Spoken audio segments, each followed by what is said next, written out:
All right, folks, a little update here. I've done a couple more fights for our new U.S. lightweight champion, Tommy Mean Street McBride, and let's talk about what has transpired. So, after winning the title from his rival Joe Thomas, you'll notice down here there was no normal development and no stage advancement. That doesn't happen anymore now that he's reached prime.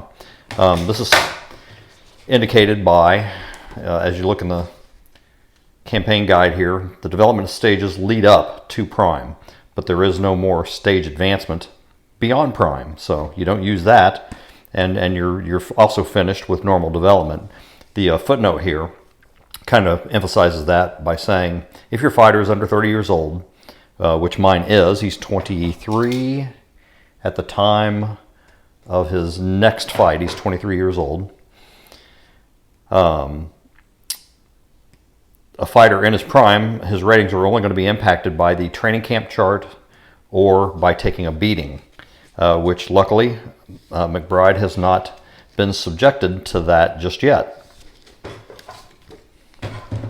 So, after winning the U.S. lightweight title, his next fight was in October 1957, and if you remember, I had set his birthday in September, so this advances him, makes his age 23.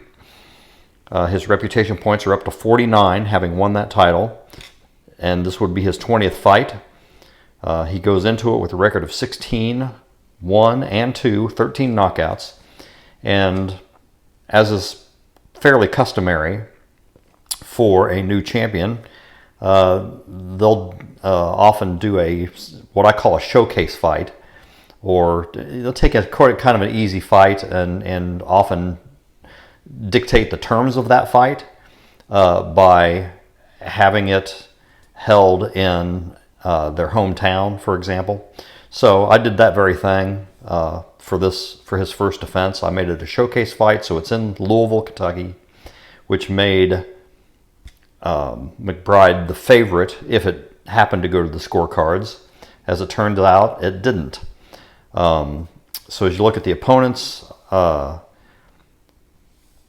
me think. I'm trying to remember exactly. I knew I was going to select a Tier 4 opponent. So Tier 3 was still available to him, but Tier 3 wouldn't have been a viable opponent for a U.S. For a national title. So he had to pick somebody from the national tiers. It could have been 4, 5, or 6, and I just rolled a Tier 4 opponent just once, just to see if I liked the matchup or not, and I did. It was a tactical fighter. No, it was a physical fighter by the name of Harold Simon, and Simon, not much power, not much defense, just kind of a light-hitting brawler. And with low durability and willpower, he was pretty vulnerable to McBride's strengths. And so McBride got to put on a show in front of his fans in Louisville. And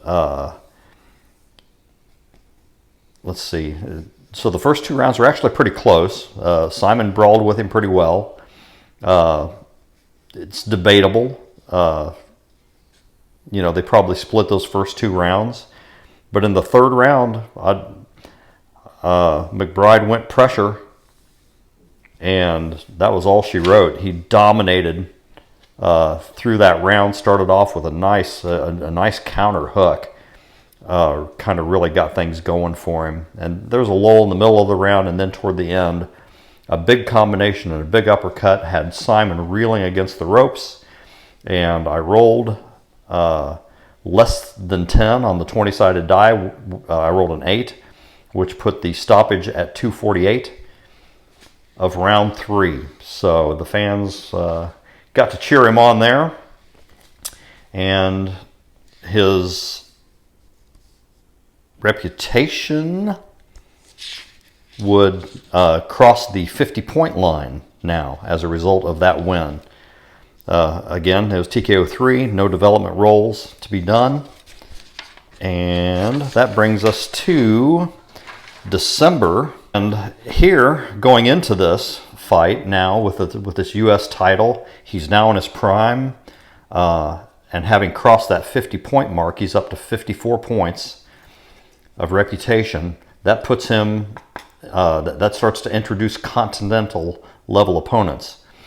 And I'm like, why not? Let's roll one, which would be a minimum of tier 7. So let's go up to tier 7, roll one of those guys, and if I like the matchup, I'm going to take the guy on. And it turns out I did. And this turned out to be, it was tough. It was a good fight.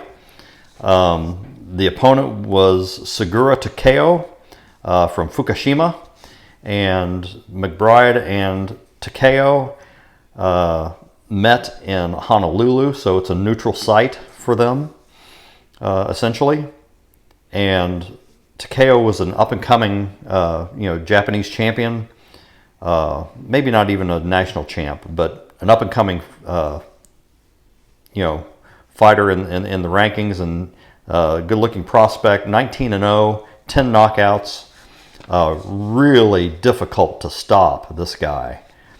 With his, he has a chin of 10, cut rating of 7, willpower of 9, and pretty durable. And so Takeo was going to be a tough match. However, he was a tactical fighter, which gave MacBride a control advantage of 7-5. And I liked that. I figured even if we couldn't stop this guy, and we weren't likely to, and as it turns out, as you can see, we didn't, with that control and our defense being equal, we could probably still get the decision, especially on a neutral site. And so that's the way it panned out. Things were really close through the first 4 rounds. And then from round 5, MacBride took over 8-3, 8-4, 7-6, close round in round 7. And then 8-7, really high action round in round 8. And then that's about when the fatigue started to catch up with Takeo. And we caught him with a 4-point combination, had him staggered, followed with a stunning combination, kept him stunned, and that was a nice run of action for MacBride. He won that round 11-3, and then won the final round 7-3, and ends up getting the majority decision. And the fight wasn't really that close. We felt fairly comfortable with it. Judge 1 scored at 47-43. Judge 3 scored at 46-45. Close, but Judge 2, being the weirdo, decided to score this a 45-45 draw. Nonetheless, a pretty good showing for MacBride now, testing himself at the continental level. You might recall the struggles we had going from regional into the national level. That's where the 1 draw and 2 loss, no, the 2 draws and the 1 loss came from on his record as he tried to pierce that level. So that's where we are. Having won that fight by decision, his record would be 18-1-2, 14 knockouts, as we will advance now probably 2 or 3 months into the future, into 1958 for his next U.S. title defense, and that will be probably against a tier 5, probably tier 6. I think that'd probably be a mandatory at that point, and so we'll have to go against a top national level opponent. All right, so that's where we are, and I don't know if I'll roll video for the next fight or not. I probably will. Let's see what his next opponent looks like first. All right, till next time.